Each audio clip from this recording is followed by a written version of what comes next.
dumarka Soomaaliyeed aysan aad u fahamsaneen ama maxaa ku raadayay aysanba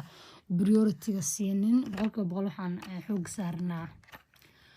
inta maxaa ku raadayay dee naftooda ku hawlan baan ka sheekeynayaa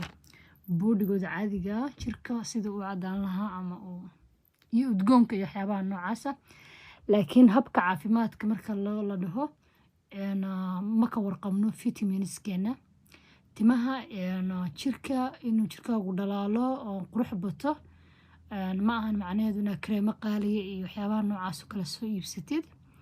boqolkiiba boqol waxa ugu wanaagsan horta koow waa inaad la socotid vitaminska jirkaaga sida aad ula socon lahaydeen iyo hababka ugu wanaagsan ee qofku uu vitaminskiisa u dareemi karo markay hoos u dhacsan yihiin insha Allah ayadana mawduuc kala gooniya idinku soo sharixi doonaa markastana halkaan aan idinla wadaagi doonaa insha Allah iyo platformyadeeda kale kaniinigan boqolkiiba boqol wuxuu wanaagsan yahay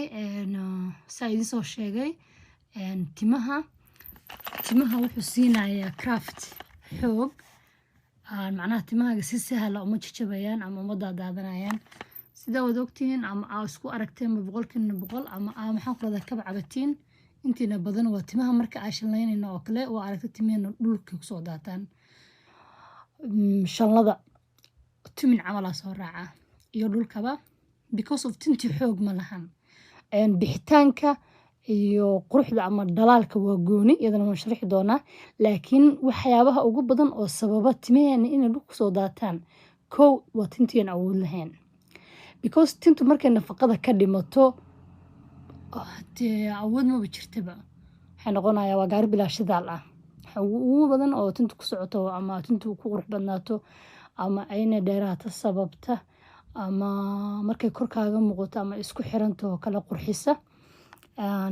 waa nafaqada marka kaniinigan biotinka ah wuxuu tintaada siinayaa xoog wuxuu siinayaa vitaminska ka maqan vitamin waxaa ku jira P iyo vitamin B12 iyo vitamin Z indaba waxaana ka heli kartaa dukaamada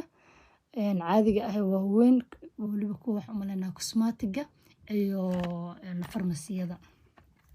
isla sidoo kale cidiyahaaga wuxuu siinayaa inay dhalaalaan xoogna yeeshaan macnaha cidiyaha aysan kaa jabin ama si sahla aysan maxaa ku raadayay iskaga soo dhicin kusoo jirta cidiya markaas u taabatid iska soo boodaysa ama iska soo dhacsan dadka cidiyo u baxaan mabiihi laakiin madarama ijtibaan boqolkiiba boqol maasha Allah tabarakallah ani ahaan kaniiniga marka waxaan isticmaalayaa 1 year hal sana isticmaalayaa sida biyaha aan bini'aadanku u soo gataan oo kale baa u soo gataa halka bookis waa 60 xabo wuxuu ku haynayaa 2 bil camal xabadii waxaan liqaysaa maalintii kaniinigan wuxuu kaloo ku jira energy sorry waxa ilaaway boodhiga wuxuu siinayaa sidoo kale qurux wuxuu siinayaa vitamin D ba xataa ku jira oo lafaha iyo u fiican yahay jirkaaga jajab iyo jac iyo basaarad iyo adiga free stress baa noqonaysaa I hope biotin intiina badan baa fahansantiin because shampooyin biotin jira waxaa kaloo jiro nafaqooyin ama conditioner biotin ah waxaa jira kreeme ay ku jiraan biotin injection laftigiisa wuu jiraa irbad oo la qaato iyadana oo boodhiga loo qaato okay waxaa kaloo ku jira kaniinigan energy oo maalintii markaad hal xabo isticmaashid ilaa idankiis waxa ahaanaysaa fit sida qof maalinta sport sameeyay oo maalintii oo dhan caajis iyo waxaas ma dareemaysid so waxyaabaha rabaa inaad ka digo kaniinigan habeenkii ha qaadan yani cillad ma kugu keenayo oo xanuun ma jiro wixii waa vitamin laakiinse wuxuu fiican yahay maalinkii vitaminska oo dhanna iyadana insha Allah marba waxaan idinka sameynayaa clip gooni ah hadii la yiraahdo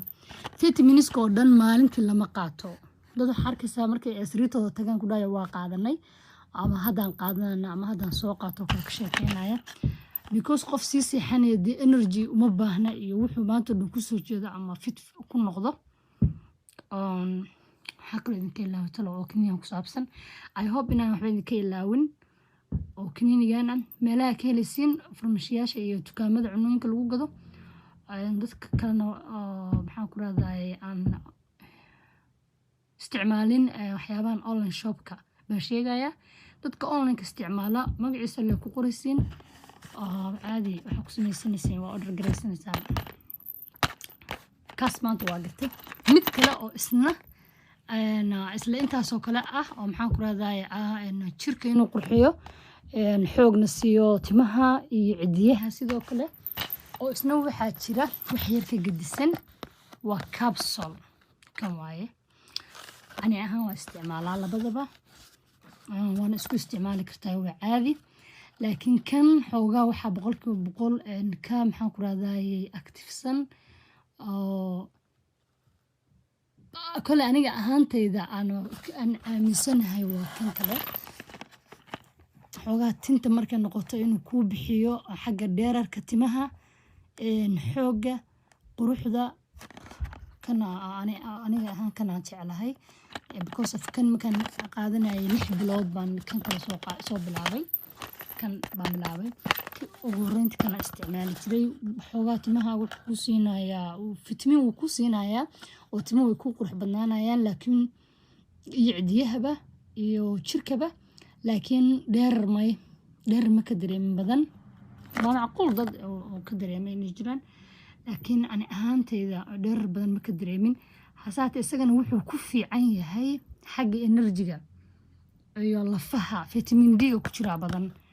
oo kan markaa qaadatid ma u baahnid vitamin D gooni ina qaadatid because of this meelaha dadka qurbaha joogo kale la hadlayo si gooni dadka Soomaaliya jooga vitamin D ma u baahna xaq rabbi vitamin D ka haystaan laakiin dadkana qurbaha jooga waxa mus ah waxa macnaha wanaagsan 100% qofka la soconaya caafimaadkiisa inuu qaato vitamin D oo calciumkiisa boniskiisa lafihiisa inay kulli u sii xoog craft awood sidoo kale qoraxdii ka maarmaysid because ma helaysid qoraxdii hadii jirto waa qasab waa baxaysaa maalintaas ay qoraxda jidho laakiin dee always qorax ma jidho waa ognahay hadii jirtana xoog ma lahan marka booska qoraxda ku galaya booska qoraxda ma gali kara xaq rabbi ahaan laakiin xoogaa caafimaad ahaan duu ku dhaama qofka aan qaadan waa dhaanta markan vitamin D xoogaa wuu ku fiican yahay hase ahaatee timaha anaga problemka ugu badan ay gabdhaha Soomaalida waa timaha 100% kana timaha ku wanaagsan my guys waan salaamaya insha Allah ana waxaan soo gelinayaa sidoo kale kiniiniyaal kale oo ka si fiican biotinka waxa jira isagoo injectionkiisa ma fiicna timahana wuu ka dilayaa wuuna la qabsanayaa jirkaaga 6 bilood ama sanadkiiba mar baa la qaataa laakiin ma fiicna caafimaad ahaan oo xataa ma u fiicna gabdhaha waa looga digaa badanaa wixii 40 sano ka yar inaysan qaadan 45 wixii ka dambeeyo oo kale ay gabadhu way qaadan kartaa that means xooga ugxanteeda yaraanaysa laakiin ugxantaadu ay full ka tahay biotin injection kuma fiicna timahaagana waa sida qof jilcisa marsaday ma wanaagsana biotin injection inta ka carar kartid ka carar